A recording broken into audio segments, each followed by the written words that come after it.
হযরত যায়েদ ইবনে সাবিত রাদিয়াল্লাহু তাআলা আনহু সাহাবায়ে কেরামদের মধ্যে একটাই প্রেরণা, একটাই ইচ্ছা, আল্লাহর রাসূলকে খুশি করা লাগবে, বিনিময়ে যা করে হোক, ঠিক কি না? যায়েদ ইবনে সাবিত রাদিয়াল্লাহু তাআলা আনহুর গল্প আপনাদেরকে শোনাই। এ বাবা, ছোট্ট সাহাবী, বদরের সফ তৈরি করা হয়। নবী করিম সাল্লাল্লাহু আলাইহি ওয়াসাল্লাম মদিনায় গিয়া বদরের যুদ্ধের জন্য সেনা তৈরি করতেছেন, কাফেলা তৈরি করেন। মুজাহিদদের কাতারের মধ্যে একজন ছোট্ট বালক দাঁড়ায় আছে, নাম হলো যায়েদ ইবনে সাবিত। রাসূলুল্লাহ সাল্লাল্লাহু আলাইহি ওয়াসাল্লাম জিজ্ঞাসা করেন, এ বালক, নাম কি তোমার, পরিচয় কি, তুমি এখানে কেন দাঁড়াইলা? সাহাবী কয়, ইয়া রাসূলুল্লাহ, ইয়া হাবিবাল্লাহ, আমি বদরের যুদ্ধে অংশগ্রহণ করার জন্য এসেছি। সুবহানাল্লাহ, জোরে কয়। নবী কয়, সাহাবী, এ যায়েদ, তুমি কেমনে তরবারি চালাইবা,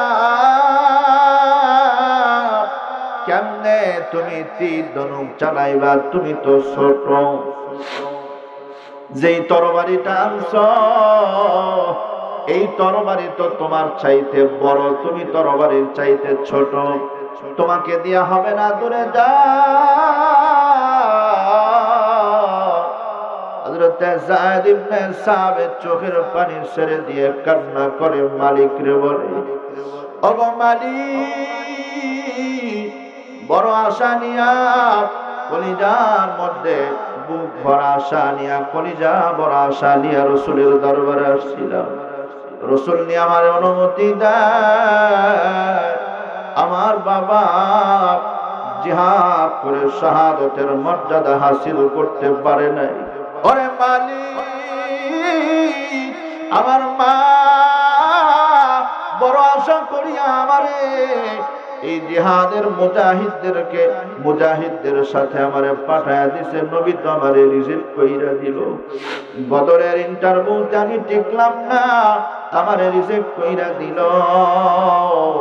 ওগো আল্লাহ, দেখো না তোমার এই ছোট্ট বান্দারে কোনোভাবেই বদরের কাতারে দাঁড় করাইয়া নবী করিম সাল্লাল্লাহু আলাইহি ওয়াসাল্লামের দিলটা নরম কইরা আমারে রাখা যায় কিনা? সুবহানাল্লাহ। আল্লাহর হাবিবকে জোর দিয়া কয়, ইয়া রাসূলুল্লাহ, ইয়া হাবিবাল্লাহ, ছোট হইতে পারি গো নবী, কিন্তু ঈমানের পাওয়ার কিন্তু ছোট না, ঈমানের পাওয়ার আছে নবী। পারমিশন দিয়া দেখেন, আমি যায়েদ ইবনে সাবিত যুদ্ধ করতে পারবো, আমার 100 থেকে 100% আত্মবিশ্বাস আছে। জোরে জোরে কোন সুবহানাল্লাহ। হযরত যায়েদ ইবনে সাবিত রাদিয়াল্লাহু তাআলা আনহু ডাক দিয়া কয়, ইয়া রাসূলুল্লাহ, ইয়া হাবিবাল্লাহ, আমার একটু অনুমতি দেন। নবীজি বললেন, না, বাচ্চাদেরকে অনুমতি দেওয়ার কোনো সুযোগ নাই, চলে যাও। হযরত যায়েদ ইবনে সাবিত রাদিয়াল্লাহু তাআলা আনহু মনটা খারাপ কইরা পিছনের দিকে সরে চলে যায়, বাসার দিকে চলে যায়। এ বাবা, বাসার দিকে যায়, খাম থেকে তরবারিটা বের করে, খাম থেকে বের কইরা শেষরা নিয়ে কানতে কানতে বাড়িতে যায়। মার কাছে গিয়া বাচ্চার মতো ছটফট করে কান্না করে আর বলে, এরে মা, এই যে দেখ, তোর অপদার্থ সন্তান বদরের মুজাহিদদের কাতারে দাঁড়ায়া আল্লাহর হাবিব সাল্লাল্লাহু আলাইহি ওয়াসাল্লাম অ্যাকসেপ্ট করে নাই, ফেল মারছে। বয়স হয় না, বয়সের কারণে আমি নবীজির কাছাকাছি যাইতে পারি না, আমি আল্লাহর হাবিবের কাছাকাছি যাইতে পারলাম না। এ বাবা, সবার উদ্দেশ্য ছিল একটাই, নবীর কাছাকাছি যাওয়া। যুদ্ধের মাধ্যমে হোক, ব্যবসা বাণিজ্য করে টাকা পয়সা অর্জন করেছে, সেই টাকা দান করার মাধ্যমে হোক, অথবা যে কোনো মেধা বুদ্ধি কাটানোর মাধ্যমে হোক, যে যেইভাবে পারুক না কেন একটাই টার্গেট, আল্লাহর নবীর কাছাকাছি যাওয়া লাগবে। মা এবার শোনার পরে কান্না করে দেয়। মা কয়, বাবা, তোমার বাবার বড় শখ ছিল, তোমার বাবারও বড় শখ ছিল রাসূলের সাথে জিহাদ করে শাহাদাতের মর্যাদা হাসিল করবে। কপালে না, সবর করো, সবর করো। মা কান্দে, ছেলেও কান্দে, যায়েদও কান্দে। যায়েদ রাদিয়াল্লাহু তাআলা আনহু ডাক দিয়ে কয়, রে মা, চলো না আমারে নিয়া নবী দরবারে একটু রিকোয়েস্ট করে দেখো না আমারে নবী গ্রহণ করে কিনা, দেখো না নবী আমারে কবুল করে কিনা। ইয়া রাসূলুল্লাহ, ইয়া হাম্মা গেলেন মা ওই যায়েদের হাত ধইরা নিয়ে গিয়া বলতেছেন, ইয়া রাসূলুল্লাহ, ইয়া হাবিবাল্লাহ, আমার যায়েদরে কেন ফিরায় দিছেন? কোনো খাবার খায় না, পানি খায় না, শুধু কান্দে আর কান্দে, কোনো কিছুই ভালো লাগে না, কিছুই করে না। ইয়া রাসূলুল্লাহ, ইয়া হাবিবাল্লাহ, আমার সন্তানরা দেখেন না কোনোভাবে গ্রহণ করা যায় কিনা। নবীজি কোন রকম বুঝায় দিলেন, মা, ছোট্ট বাচ্চারা এলাও না, যুদ্ধের ময়দানে এলাও না, তোমার বাচ্চাকে নেওয়া যাবে না। আল্লাহর হাবিব সাল্লাল্লাহু আলাইহি ওয়াসাল্লাম নিষেধ করার পর মা সন্তান বাড়ির দিকে যায়। বাড়িতে গিয়া বাসায় গিয়া পরামর্শ করে, নবীর কাছাকাছি যাওয়া লাগবে, নবীর কাছাকাছি যাওয়া লাগবে, নবীর থেকে দূরে সরলে হবে না। মাও পরামর্শ করে, ফিকির করে, সন্তানও ফিকির করে, পরামর্শ করে একটা জিনিস মাথায় আসলো। ছেলে কয়, রে মা, নবী কোরআন শুনতে বেশি পছন্দ করে। সুবহানাল্লাহ। একটা উপায় আছে রে মা, নবী কোরআন শুনতে, কালাম শুনতে পছন্দ করে। আমারে কোরআন শিখাও না, আমারে কালাম শিখাও না, আমি হাবিবকে কালাম শোনাবো। আমি আল্লাহর হাবিব সাল্লাল্লাহু আলাইহি ওয়াসাল্লামকে কোরআনের আয়াত শোনায়া নবীর দিল ঠান্ডা কইরা নবীর কাছাকাছি যাব। এরপরেও নবীর কাছাকাছি যাওয়া লাগবে। হযরতে যায়েদ রাদিয়াল্লাহু তাআলা আনহু সূরা মুখস্থ করা শুরু করে দিলেন। একটা দুইটা করে 17টা সূরা মুখস্থ করে ফেললেন। 12 বছর বয়সী যুবক বালক সাহাবী মার হাত ধইরা রাসূলের দরবারে যায়। ইয়া রাসূলুল্লাহ, ইয়া হাবিবাল্লাহ, মা ডাক দিয়া কয়, গো নবী, এই যে আমার কলিজার টুকরা সন্তান যায়েদরে আমি নিয়ে আসছি, আপনি জিহাদের ময়দানে যেতে দেন নাই, বদরের ময়দানে আপনি আমার সন্তানকে অ্যাকসেপ্ট করেন নাই, বড় মন খারাপ। কিন্তু তার মাথায় একটাই টার্গেট, আপনার কাছাকাছি আসবে। ইয়া রাসূলুল্লাহ, ইয়া হাবিবাল্লাহ, আমার যায়েদ কোরআন মুখস্থ করা শুরু করে দিয়েছে, একটু শুনেন, যায়েদের মনটাও খুশি হয়ে যাবে, আশা করি আপনারও ভালো লাগবে। নবী ডাক দেয়া কয়, যায়েদ তেলাওয়াত কর। যায়েদ তেলাওয়াত করা শুরু করে দিল। সূরা ফাতিহা থেকে 17টা সূরা মুখস্থ করে নবীকে শোনায়া দিল। নবীর দিলটা ঠান্ডা হয়ে গেল, কলিজা শীতল হয়ে গেল। আল্লাহর নবী সিদ্ধান্ত দিলেন, যায়েদ এখন থেকে তুমি আমার কাছাকাছি থাকবা। আল্লাহু আকবার। এ যায়েদ, এখন থেকে তুমি আমার কাছাকাছি থাকবা, কোরআন মুখস্থ করবা। এত চমৎকার কোরআন তেলাওয়াত করেছে যায়েদ, নবীর বড় পছন্দ হয়ে গেছে, নবীর বড় ভালো লেগেছে। নবী করিম সাল্লাল্লাহু আলাইহি ওয়াসাল্লাম বললেন, তুমি আমার কাছাকাছি থাকবা। শর্ট করতেছি রে বাবা।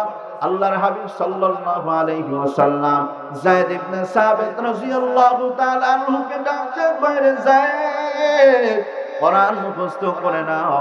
আস্তে আস্তে 30 পারা কোরআন সিনার মধ্যে ঢুকায় নেয়। সুবহানাল্লাহ। অল্প দিনের ব্যবধানে কোরআন মুখস্থ করিয়া নিল। কোরআনের হাফেজ যায়েদ একটু পর পর সুযোগ পাইলেই নবীর কাছাকাছি যায়, নবীরে কোরআন শোনায়, কালাম শোনায়। নবী খুশি হইয়া যায়, মেধা বড় তীক্ষ্ণ মেধা। নবীজি কয়ের যায় শুধু কোরআন শিখলেই হবে না, তোমার মেধাটা দিনের কাজে কাজে লাগায়া দাও। যায়েদ বলে, ইয়া রাসূলুল্লাহ কি করতে হবে বলেন, আপনার খেদমতে আমি কুরবান হতে চাই। হযরত যায়েদ রাদিয়াল্লাহু তাআলা আনহুকে বললেন, নবীজি ইহুদিদের মধ্যে দাওয়াত পৌঁছাইতে হবে। মদিনায় আসার পর শুধু মুসলমানদের মধ্যে নয়, ইহুদি নাসারাদের মধ্যেও দাওয়াত দিতে হবে। দাওয়াতি কার্যক্রম চালানো দরকার, তাদেরকে দাওয়াতনামা লিখতে হবে। এজন্য ইহুদিদের ভাষাটা শিখে নাও, হিব্রু ভাষা শিখে নাও। আল্লাহর হাবিব সাল্লাল্লাহু আলাইহি ওয়াসাল্লাম বলতে দেরি, হযরত যায়েদ ইবনে সাবিত হিব্রু ভাষা আয়ত্ত করতে দেরি করলেন না। হিব্রু ভাষা আয়ত্ত করে নিলেন। আল্লাহর হাবিব সাল্লাল্লাহু আলাইহি ওয়াসাল্লাম এখন বিধর্মীদেরকে চিঠি লেখেন। বিধর্মীদের পক্ষ থেকে কোন চিঠি আসলে, হিব্রু ভাষায় চিঠি আসলে যায়েদকে ডাক দিয়া কয়, রে যায়েদ দেখ, পড়িয়া দেখ কি লেখছে। যায়েদ রাদিয়াল্লাহু তাআলা আনহু আস্তে আস্তে নবীর কাছাকাছি চলে আসছে। সুবহানাল্লাহ জোরে কোন। কে করেন? ইচ্ছা থাকতে হবে, আমার ইচ্ছা পূরণ করার মালিক জোরে কোন কে? এ মুসলমান ভাইরা শোনো, ওই যে যায়েদ ইবনে সাবিত রাদিয়াল্লাহু তাআলা হিব্রু ভাষা শিখে ফেললেন। এরপরে আল্লাহর হাবিব সাল্লাল্লাহু আলাইহি ওয়াসাল্লাম বললেন, এরে যায়েদ সুরিয়ানি ভাষাটাও শিখিয়া লও। সুরিয়ানি ভাষাটাও শিখিয়া নিলেন। একাধিক ভাষায় পাণ্ডিত্য অর্জন করাইলেন যায়েদ ইবনে সাবিতকে। এবার আস্তে আস্তে নবী করিম সাল্লাল্লাহু আলাইহি ওয়াসাল্লাম যায়েদরে কাতেবে ওহী বানায়া দিলেন। চিল্লায় কোন সুবহানাল্লাহ। কাতেবে ওহী চারটা খালি কথা না, কাতেবে ওহী বলা হয় এই কালামে যা নাজিল করা হয়েছে, ওই কালামের সবগুলো কথাকে ওহী বলা হয়। ওই ওহীগুলো আল্লাহর হাবিব সাল্লাল্লাহু আলাইহি ওয়াসাল্লামের উপর যখন অবতীর্ণ হতো, যেই সাহাবীদেরকে নিয়ে নবী লেখায় নিত, ওই লেখকদের একজন ছিলেন হযরতে যায়েদ ইবনে সাবিত। মাকাম আস্তে আস্তে কে বাড়ায়া দেয়? আওয়াজ দিয়ে বলতে হবে, জোরে আওয়াজ দিয়ে, কে বাড়ায়া দেয়? এজন্য আমার ভাইরা, ওই যে ইলম শিখেছে হযরত যায়েদ ইবনে সাবিত, ইলম শিখার কারণে, ইলমের মাধ্যমে নবীর কাছাকাছি যায়। নবীর ভালোবাসা, নবীর রেজামন্দি, আল্লাহর রেজামন্দি হাসিল করার জন্য পাগল পারা হয়ে গেছে। আমার ভাইরা,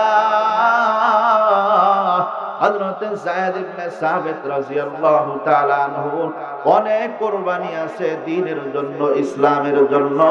স্বর্ণ করে ঐতিহাসিকগণ ইতিহাসের পাতায় লিখে গিয়েছে। যায়েদ ইবনে সাবিত রাদিয়াল্লাহু তাআলা আনহু কেমন ব্যক্তিত্ব ছিলেন! হযরত রাসূল করিম সাল্লাল্লাহু আলাইহি ওয়াসাল্লামের ইন্তেকালের পর রাসূলুল্লাহ সাল্লাল্লাহু আলাইহি ওয়াসাল্লামের লাশ মোবারক এখনো দুনিয়াতে আছে। হাবিবে কিবরিয়া সাল্লাল্লাহু আলাইহি ওয়াসাল্লামের পরে খলিফা কে হবেন, একটা ইখতিলাফ তৈরি হয়ে গেছে, মতানৈক্য সৃষ্টি হয়ে গেছে।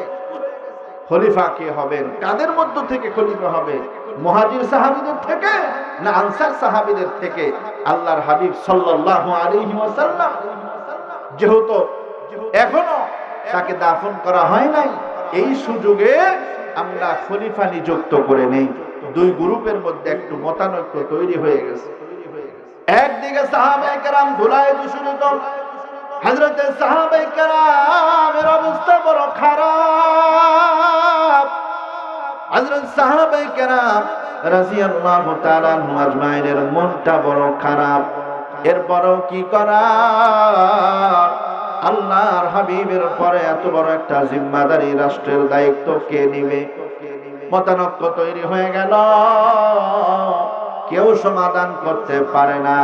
যেই লোকটা সমাধান করে দিলেন উনি আর কেউ নয়, ওই যে নবীর জমানার ছোট্ট বালক যায়েদ ইবনে সাবিত।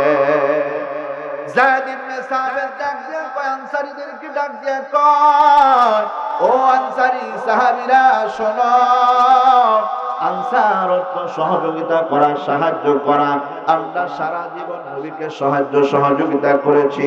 মুহাজিররা যারা এসেছিলেন মক্কা থেকে বড় কোরবান করে দুনিয়ার সব কিছু ফালায় রাইখা হিজরত করে আমাদের মাঝে আসছেন।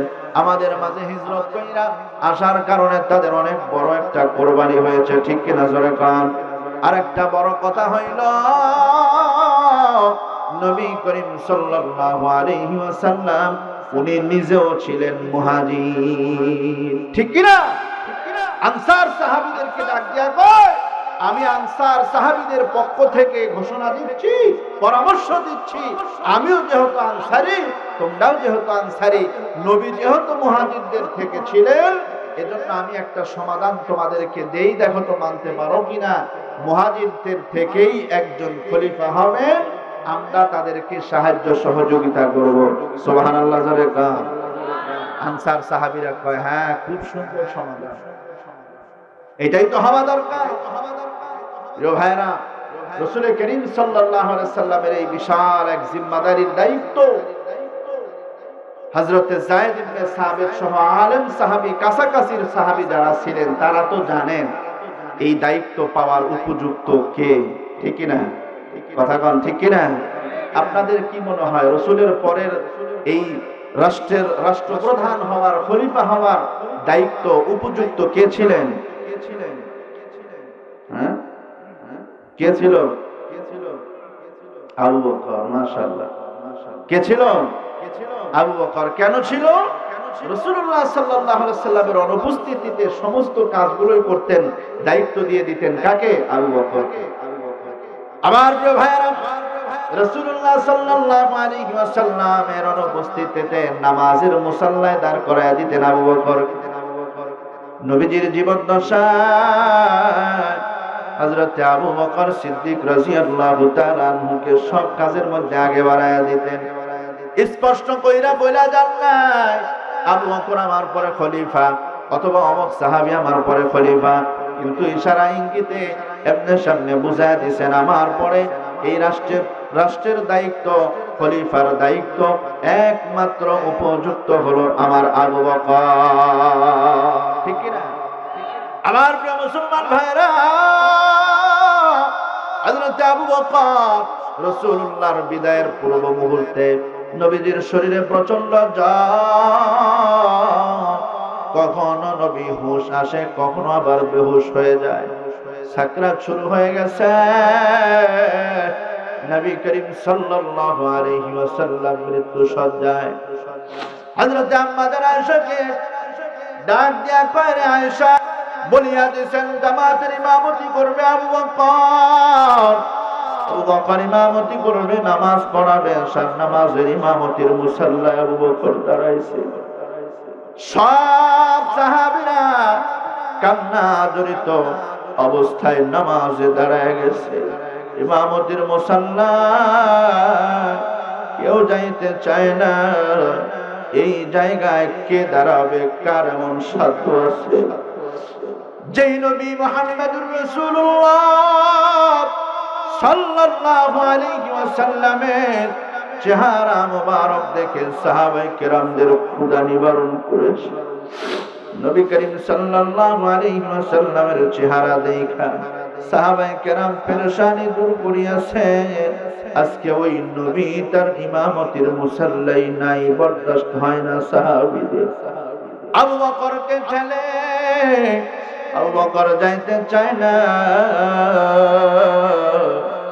এরপরে নবী করিম সাল্লাল্লাহু আলাইহি ওয়াসাল্লাম ইশারা দিয়া হযরত আবু বকর রাদিয়াল্লাহু তাআলা আনহুকে ইমামতির মুসাল্লায় দাঁড় করাইয়া দিলেন। সুবহানাল্লাহ। এ ভাই, সিদ্দিক আকবর নামাজের ইমামতি করে। কিয়ামতের হালত মসজিদে নববী, কান্না কান্নার কান্না। নবী করিম সাল্লাল্লাহু আলাইহি ওয়াসাল্লাম ডাক দিয়া কয়, আয়েশা মাথাটা উঁচা কইরা ধরো, আমি নামাজের দৃশ্যটা দেখতে চাই। নবীজির মাথা উঁচা কইরা ধরলেন আম্মা জান আয়েশা। নবীজি চোখের পানি ছাড়িয়া কাঁদেন। আয়েশা ডাক দিয়া কয়, রে ইয়া রাসূলুল্লাহ, ইয়া হাবিবাল্লাহ,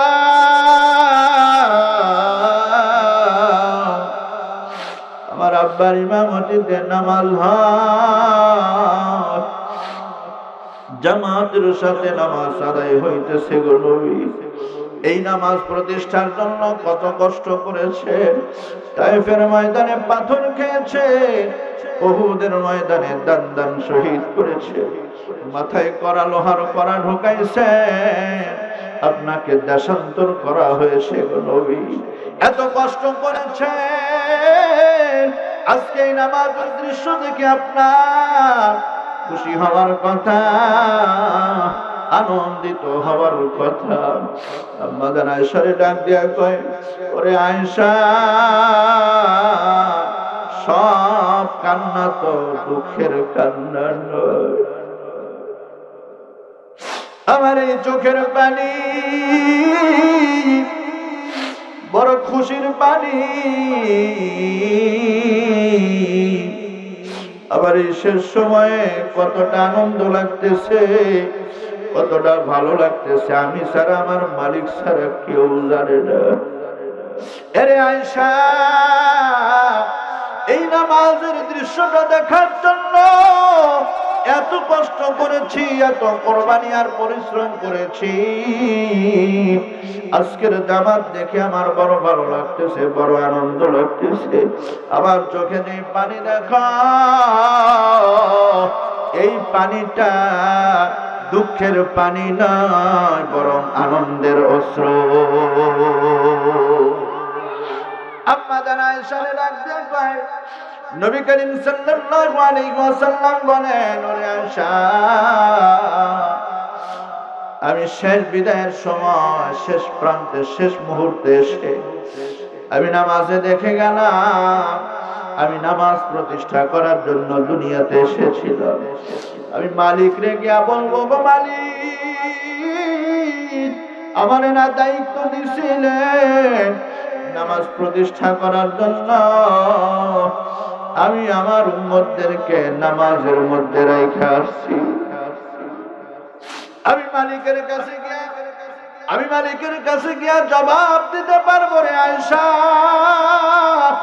আমি মালিককে গিয়া বলতে পারবো, গো মালিক, আমি আপনার বান্দাদেরকে নামাজের মধ্যে এক কাতারে রেখে আসছি।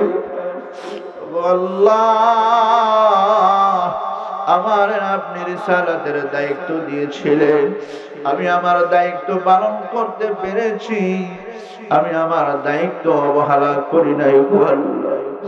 এই জন্য আল্লাহ আমার বিচারের কাঠগড়ায় দাঁড় করাবেন না।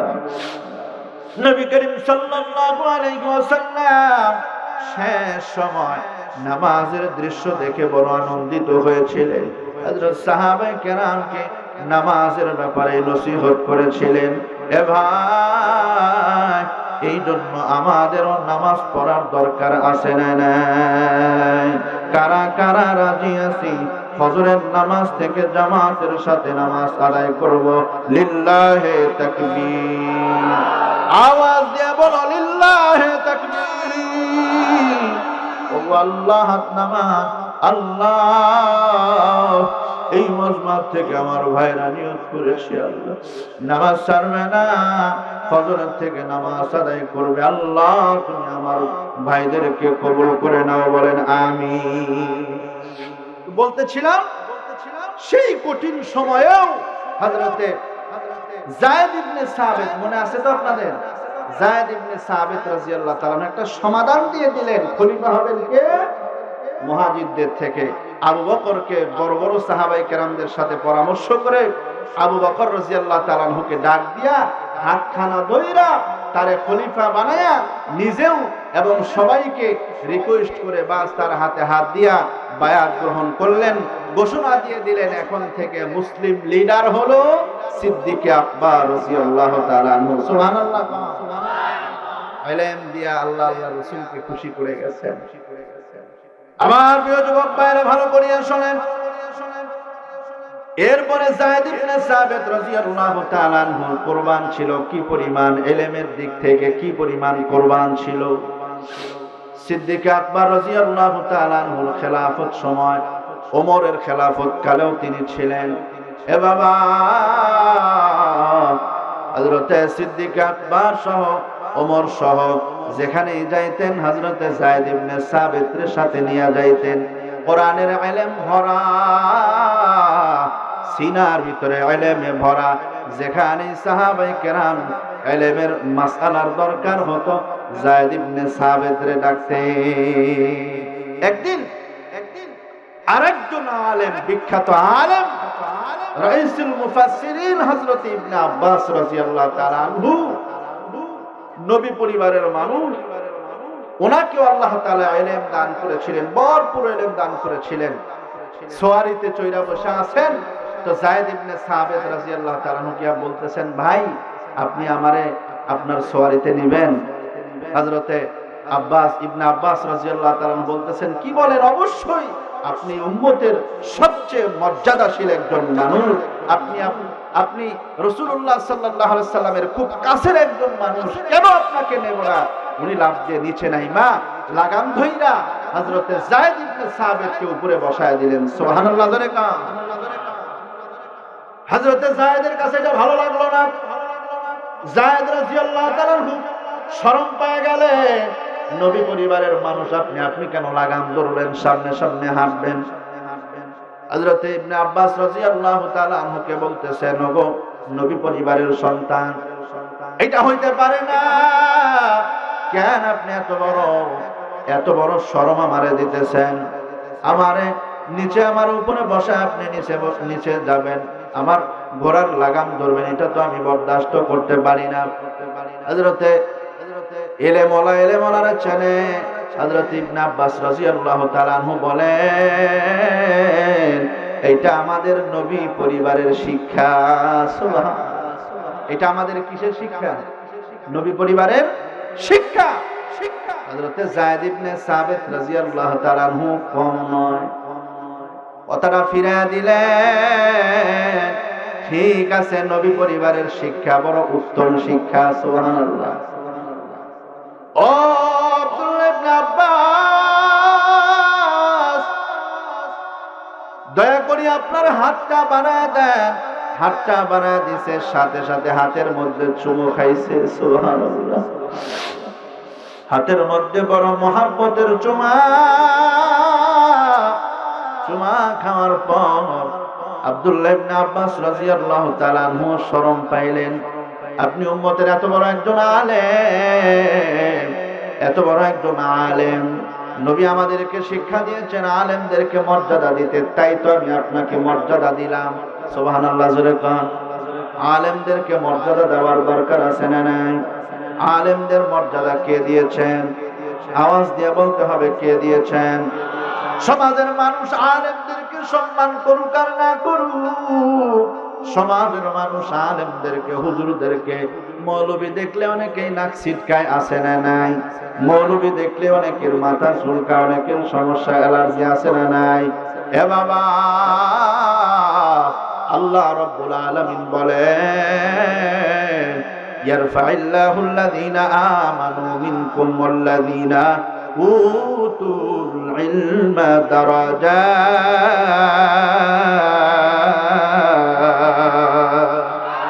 আল্লাহ রাব্বুল আলামিন বলেন, এ বাবা, ঈমানওয়ালা যারা, ইলমওয়ালা যারা, ওই ঈমানওয়ালা ইলমওয়ালাদের মর্যাদা বাড়ায় দিয়েছেন কে? কোরআন শরীফ থেকে বললাম বাবা, এই জন্য আলেমদেরকে মর্যাদা দিতে হবে, আলেমদেরকে সম্মান করতে হবে। আলেমরা হইল নায়েবে নবী, আলেমরা হইল নবীর ওয়ারিস। এ বাবা, নবীর টাকা পয়সা ধন সম্পদের ওয়ারিস নয়, বরং নবীদের ইলমের ওয়ারিস হইল উম্মতের আলেমরা। কথা কোন ঠিক কিনা? এই জন্য ইবনে আব্বাস যেহেতু তিনি একজন আলেম, উনিও বলেন আমাদের নবীর শিক্ষা উম্মতের আলেমদেরকে সম্মান দিতে হবে। তাই আমি আপনাকে একটু সম্মান দিয়েছি। এতে কি হয়ে গেল এমন?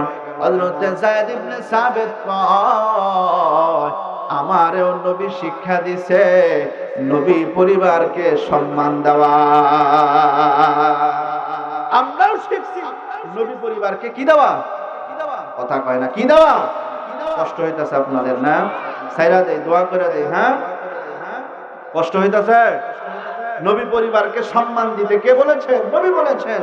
সুতরাং আমি আপনাকে একটু সম্মান দিলাম। মাশাআল্লাহ, কি চমৎকার ভালোবাসা, মহব্বত।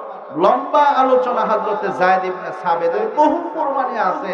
আমার বলা উদ্দেশ্য হলো যায়েদ ইবনে সাবিত রাদিয়াল্লাহু তাআলা আনহু, মনে আছে কিনা আপনাদের, যে ওই যে যুদ্ধের ময়দানে যাইতে পারে নাই, এই জন্য আল্লাহর রাসূলের কাছাকাছি যাইতে পারে নাই, কিন্তু আল্লাহকে খুশি করতে হবে, আল্লাহর রাসূলকে খুশি করতে হবে, এই জন্য আমার যা করা দরকার তাই করতে হবে। এই জন্য আল্লাহর রাসূলকে খুশি করার জন্য এত কোরবানি, এত শ্রম। সুবহানাল্লাহ, জোরে কার।